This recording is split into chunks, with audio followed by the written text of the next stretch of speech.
Pemuda Gagasan Rakyat Sabah hari ini memberi amaran kepada pimpinan Gabungan Rakyat Sabah agar tolak Barisan Nasional daripada kerajaan. Mereka menegaskan mandat rakyat sudah cukup jelas bahawa GRS tidak perlu bergantung pada parti yang ditolak pengundi.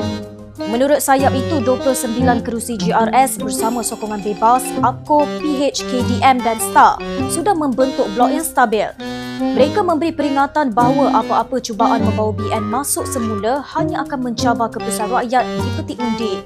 Pemuda PGRS turut mengungkit kembali langkah Kinabalu 2023 yang menurut mereka menjadi titik gelap dalam politik Sabah.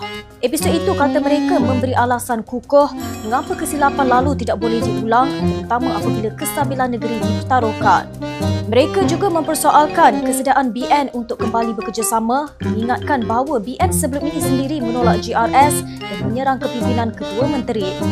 Gesaan itu disuarakan ketika BN mengumumkan sokongan kepada Haji Jinor meskipun prestasi mereka merosot teruk hanya memenangi 6 kerusi.